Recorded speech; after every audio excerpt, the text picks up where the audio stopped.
All right, we're talking keyword research and we're talking the keyword research sheet. I am going to show you how to use this sheet, but I'm actually going to show you, more importantly, how to do proper keyword research asterisks specifically for Amazon advertising. A lot of times what I find that brands are doing is one, they're just looking at the overall keyword research that they did when they went and analyzed to launch the product. That is the incorrect way to do it. Or the other thing that they're doing is they're simply going to Amazon and saying, like, what are my top competitors? And they're just looking at the top sales drivers in their category. That is also incorrect. You need a two-step system to do proper keyword research for Amazon advertising to generate the list. So I'm just showing you how to do that. And then you want to be curating that list into a final list based on one, your goals. Now I'm going to have a forecasting sheet available for you as well. That's going to take it to the next level as far as curating your Amazon PPC launches for your exact goals and product and all of that stuff. That's a sidebar. We just want that, that kind of first draft list right now. We're not curating it yet. Now, the important thing is you need to be curating that sort of like pre-final draft list to Amazon advertising. This is not a keyword list for your listings. This is a keyword list that you're going to be running ads on, and that is so important to get right, because if you don't get it right, you're actually going to end up wasting a lot of money. And that's what I see brands do all the time. Or you're not going to be able to have your advertising dollars be as effective as they could be if you were targeting the right stuff.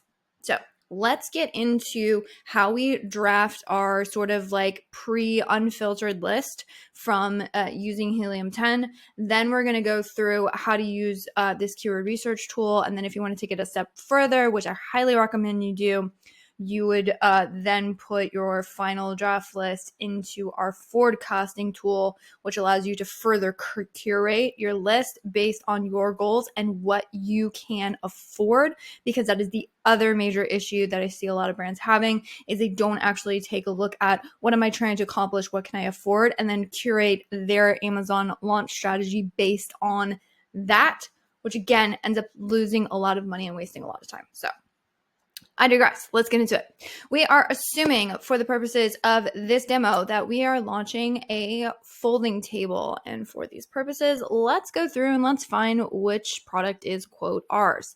To do this, I'm going to assume that this product right here is our product. So I'm going to pop this open here. All right. I told you that you want to do a pre-step. A lot of times what sellers will do is they'll go into Amazon, they'll say, oh, these are the products that I vetted when I was kind of doing my launch strategy. That's helpful to understand. Don't get me wrong. You want to know who your top competitors are, but you actually need to do a pre-step first. This is something we've been doing for the past 5 years, and it has been a game changer in terms of identifying a really heavily targeted keyword list, and that is by doing this. So this is the pre-step. We're assuming that this is our product here.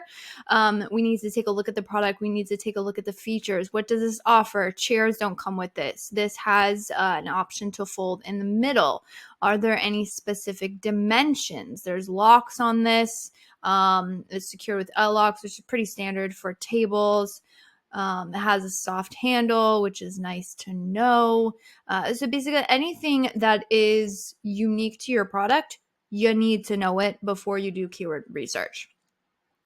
This would not be an effective keyword research strategy if I said, oh, we're launching a folding table, and I didn't go through and I look at this specific product, which is why it's important for me to kind of have a demo product here. All right. First step is not reverse ASIN searching. I know you're going to think it is. I know that's where everybody starts. Grab a list of your top competitors, reverse ASIN search 10 of them, grab that list, curate it. Nope, we got a pre-step. This is the game changer. This is the thing that most people miss. What you're going to do is you need to identify the highest search volume, most relevant keyword. This is your top keyword. Now, for us, it's probably pretty obvious that it's something like folding table. It's probably what we're going to go after, right? But in some marketplaces, it's not as obvious actually. And also there is a lot of sellers that don't actually pre-vet their Amazon ad strategy before they launch a product. The most difficult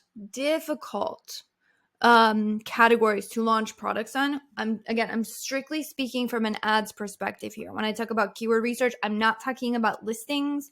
I'm not talking about anything else outside of the narrow world of keywords as they relate to Amazon advertising. So I do want to be crystal clear about that.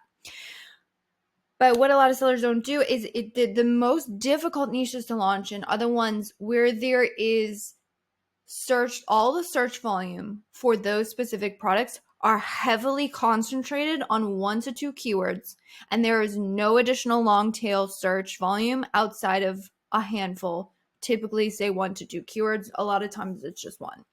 That is difficult because every single one of your competitors knows what that keyword is. You can't there's strategic and scrappy ways to play that game that gets to way more advanced strategy. But if you can do that pre-vet ahead of time, you're going to save yourself a world of hurt. And this pre-step is going to show you that. I'm going to show you what it is right now. 2 things you can do. One, because we already have data on this product, I could actually jump to a reverse ASIN search of this keyword. I could do that because there's indexation here. In this case, I'm not going to do it. I'm going to treat it like this was a brand new listing. There's really no indexation. We don't really know what we're going after. We're starting completely from scratch. I would go into Helium 10 and I would go into Magnet. And what I'm going to do is I'm going to type in a search that I think is relevant to this product. Now, how would I find this? There's a couple ways you could do it. One, you can just use a logical search, folding tables. All right, let's start there. The other thing that you can do is you can go and look at some of the top ranked products titles and see what keywords they have in their titles. So example is folding table right here. It's a pretty prominent one. I'm seeing that in a lot of ones. So let's go with folding table. I think that's the right choice here, but 2 ways to do it. You don't have to get this right. This may not be your top keyword, and that's okay. All we want is a basic list that's going to get us pretty close, and that's fine. All right. So we have our completely uncurated list. What we're going to do is 2 things. Step 1, you're going to sort by search volume. I just want to look at what is the highest search volume here. And then what I'm going to do is I'm going to go down this list and find what is the highest search volume. So we're sorting by highest search volume. We're going highest to lowest. Most relevant keyword for my product. And you're going to start to see some things as you do this process. You're going to start to see the different searches that are in your space. You're going to see maybe how some of these root words are related to each other. So in this case, it's pretty black and white. We can see like laptop, desk. That's, probably not relevant to us. Outdoor furniture. If at any time you are unsure if something applies to your product. So for example here, camping table. The product could be a camping table, but I'm not really sure. Does this apply to my product? When in doubt, search it on Amazon. So what I'm doing is I'm popping open the Amazon search page and I'm simply looking at the search results. And I'm saying to myself, is camping table relevant to this search? And when I see, ignore the sponsored product ads. These guys have paid to be here. They're not even relevant to what we're talking about. If you notice, so here we could see folding tables. If I was looking at, see the sponsored, I might say like, oh, wow, there's folding tables highly ranked. No, they're not highly ranked. If you actually go down and look, this one is more portable. All of the ones that are ranked are not sponsored. These people are probably not doing a very good job with their ad targeting, by the way. Maybe it's working for them, maybe it's not. But if I go through and I look, I would say, you know what, maybe all the way down the page, a super cheap option that's a really short one But everything else outside of that is, these sturdy, a little bit more compact tables that aren't really applicable. This is not my main keyword.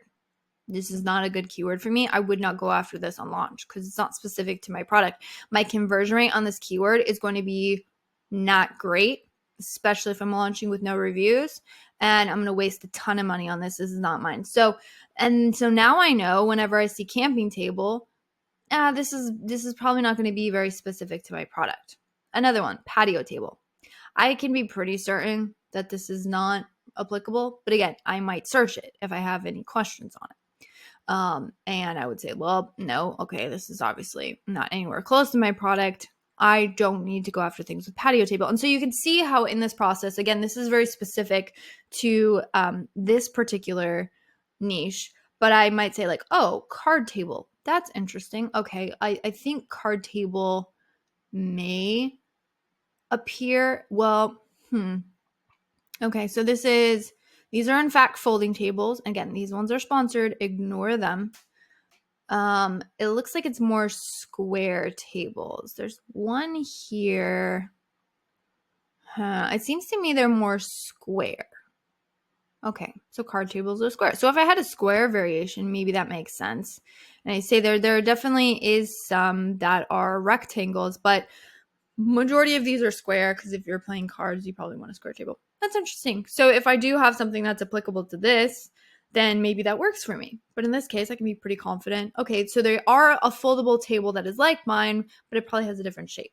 So now I know that card table may be something to test, but it doesn't, make as much sense.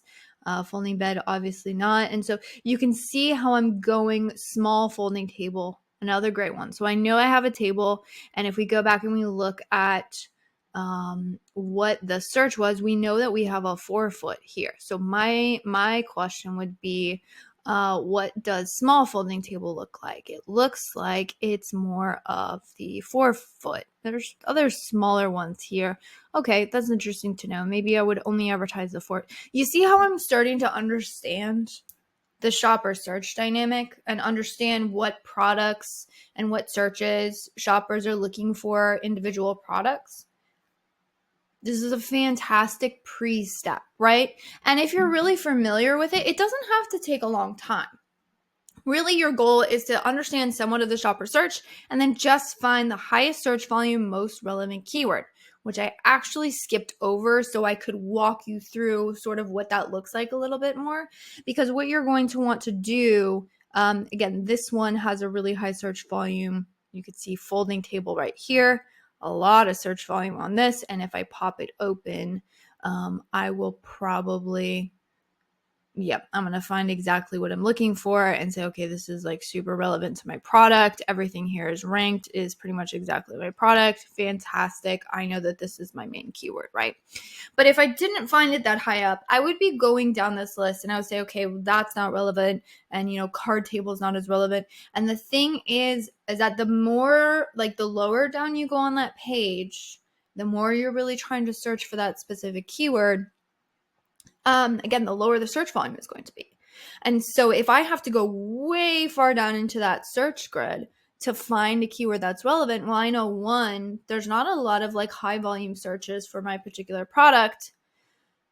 And then two, like there's not a lot of relevant searches for my particular product. So what you're trying to do is you want to find the intersection between good search volume and good relevancy to the products. And again, like I told you, this sort of pre-step helps you understand the shopper search dynamics. And if you're saying, shoot, there's just not a lot of search volume, or there's nothing that's super specific to my product, right? Or relatively specific. I mean, you can see there's some variations here, but the majority are these particular products, because a lot of times, unfortunately, what I see new sellers do is they find a product and they're like, oh, there's only one person like this. And they're selling really, really well. That's fantastic. But what does the search volume look like? What does the shopper search look like for that particular product? is there the perfect dynamic would be something where you have a lot of shopper demand that you can see because there's a lot of search traffic across a bunch of different keywords, and there's little or few products that are serving that market. That's kind of like the holy grail. Now it's more and more difficult to find those spaces in Amazon these days. There are some pockets of it. But where it gets really difficult is where you go, oh, there's this one person who's making all the sales volume, but you don't take into account what the actual search traffic or what search keywords people are using. And you can't, if shoppers are not searching for your product on Amazon, they're not typing in a search that would be relevant, they're not going to find you, because Amazon is very much keyword search based. So there's other ways you can branch out. Again, there's sophisticated and very advanced strategies to play that game. So I'm not saying you can't, but it's a heck of a ton harder. It's really hard. Okay, I've talked about this enough. We found the keyword. I'll give you step 2 and then we'll go through it. Okay. So we have folding table. This is our keyword. So the next thing that you are going to do is you are going to find the top 10 products on this specific search page, okay? Because that's what a lot of people do, is they're like, oh, these are the top competitors. You want to find people, if this is the specific search, if this is your top of the mountain keyword, you want to find who's doing well in this search demographic, because we're going to piggyback off of that to find our keyword set. So that's going to give us a much more curated list than anything else. So what you're going to do is you're going to pop open, again, we're using Helium 10 for this. We're going to pop open X-ray, and then we're going to select, no, I did not want to do that. I wanted to do, all right, X-ray product research. That's what we're looking for. We're going to select the top products. All right, the things you want to take into account is, see anything that says SP. We're not interested in these guys. They've paid to be here. We're not selecting these ones. So you can see this one, we're selecting this one. Also pay attention to the type of product, meaning, so this one's black. If I had more choices, like maybe I'm just going to go for the white ones. You might do the black ones as well, but if I have enough search, so I'm going to select all of these, and you can see where it says like how many I've selected up here. I do find that quite valuable. All right, I'm going to do this. If I have a rank, see where there's a top ranked product here, see how that's not super specific. I'm not going to do that. Now, again, depending on what this search grid looks like, you may or may not have a lot of super relevant products to you. In my case, I do, so I can select, sort of all of those super relevant products. You might have to, one, either select less than 10 products, or two, you might have to select ones that are slightly less relevant, meaning maybe I selected the black ones or a smaller one or something like that. But in this case, I can afford to be picky because there's plenty of search volumes. You also want to look at what's ranked. You can also sort by revenue as well, just to see who has the best revenue. Once you select a 10, you're going to click Run Cerebro here. And then this is where we're going to get that list. So again, a lot of brands, what I find that they do when they're doing keyword research is they jump directly to this step. They say, all right, 10 competitors. I'm going to go through, I'll just generate this list. But they're not curating, they're not understanding the search market, and they're not fully curating this list first. All right, I'm going to take a second for this to fetch the data.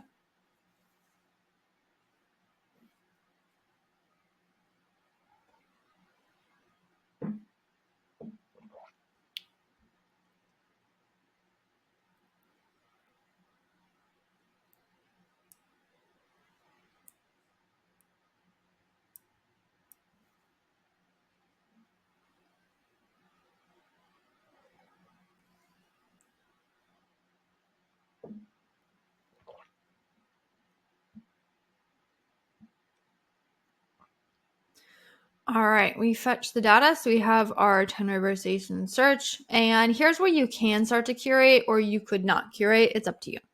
Here I have about 5,800 keywords. There's plenty of search volume here, so I might say search volume is a minimum. You can do 200, 300, something like that, just to kind of get rid of those super low. If you have less to choose from, then you might just leave it as is, and you can't afford to be as picky in terms of the search volume. But that's pretty much it. That's all you're looking to curate right now, because we're going to be using that list. So what I'm going to do is I'm going to export this data as a Excel file. I'm going to wait for that to populate, go back. This is my folder. And then what I'm going to do is I'm going to put this, I'm going to open this up, and then I'm going to show you we got to delete some columns in here, and then we'll go through and I'll show you how to use the keyword research tool.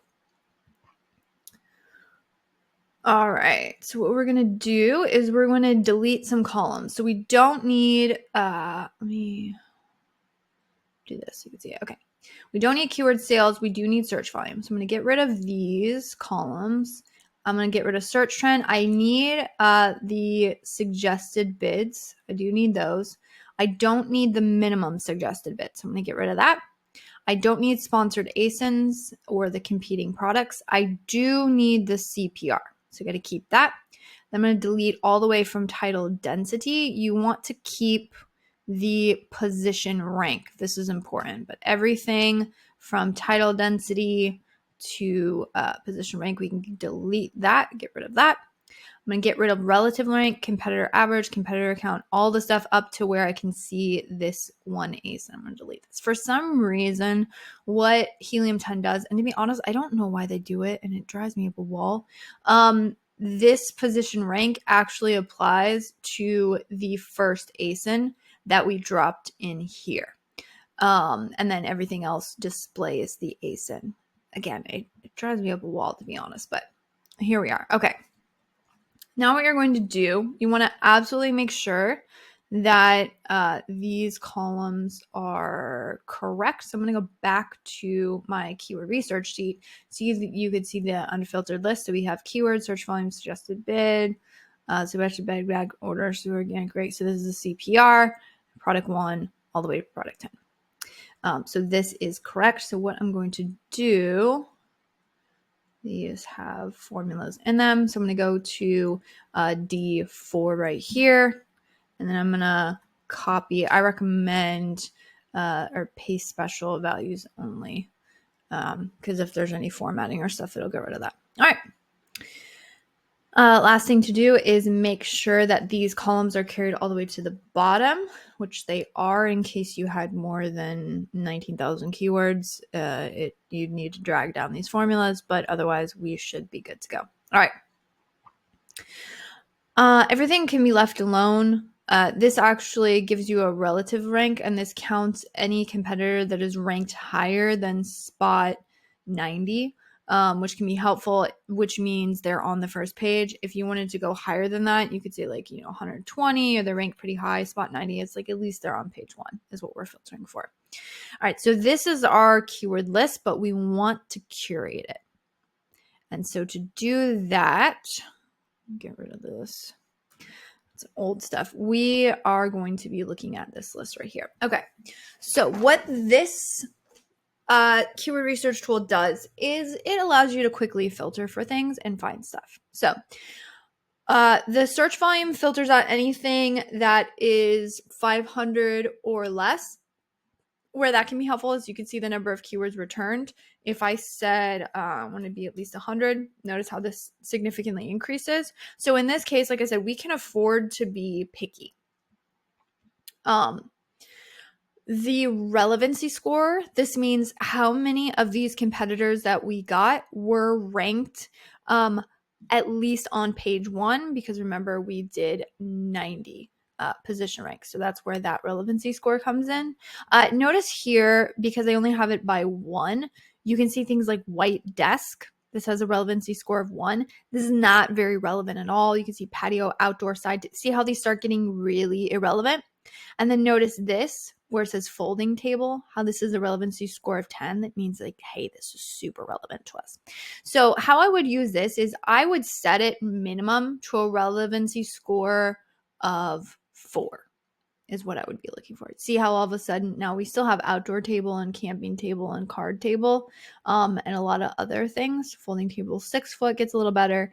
So there's other things like that. And then I would actually recommend sorting it by relevancy score and search volume. So this is going to give you the most relevant stuff, and it also is going to,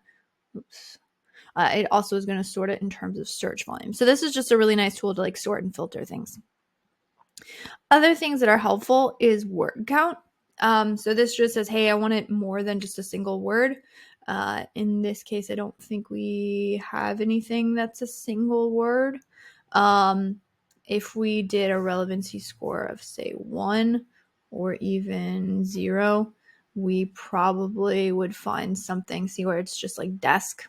That's probably not a great keyword to go after. So we're going to use a relevancy score of, or the keyword count at least 1. If you wanted to find, say, like long tail, then say like, hey, I want things with 4 keywords, and then you can filter for that. So that's how that one works as well. Other fun filters that I'm going to go through before I'm going to show you how to like curate the final list is root keywords to include. So for example, see when we went down to relevancy score 2, I maybe want the word, looks like folding is in here. Or here's a great example. So white. Maybe we want to find all of the keywords that have white in them. We feel like that would be really useful.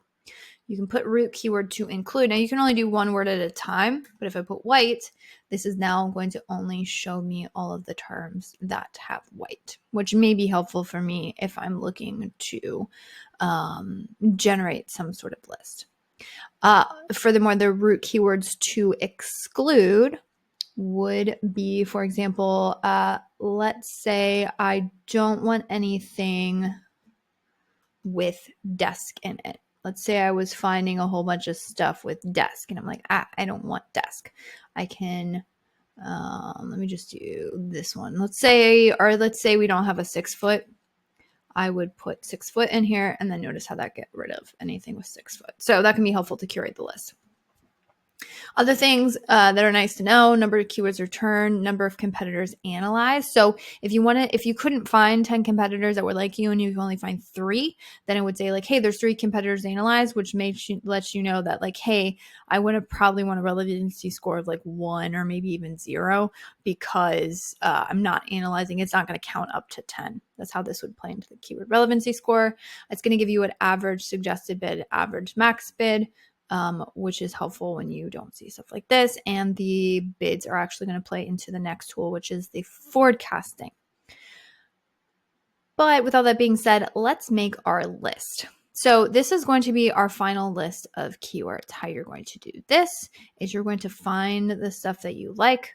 You say, hey, this is great. So copy everything over here. That is probably don't want 6 foot table. So I'm going to copy all these. I'm going to hit Control C, and I'm going to go over here. And this is really important. You need to paste special, paste values only. There also is a keyboard shortcut, Shift Control V on inside of Google Sheets. Sorry. When that happens, you're going to see this in here, which can be helpful because then maybe you say like, oh, I want to find all of my white keywords and then I want to go. So you can see, oh, I already got this one. This one's already on my list. Then what I'm going to do is I'm going to do small white folding table, fold up table, folding table white. I'm going to grab, see, we're not a square table. Pay attention to what you're copying. Don't just willy-nilly copy and paste over. Shift Control V, or again, paste special values only. And then these are going to show here. What this is going to do is it's going to start counting up your number of keywords, and it's going to give you your average suggested bid and average max bids here. So again, your goal in this is to look at where you have good search volume. So I want to start looking at, sort of my cream of the crop. So folding tables, banquet tables.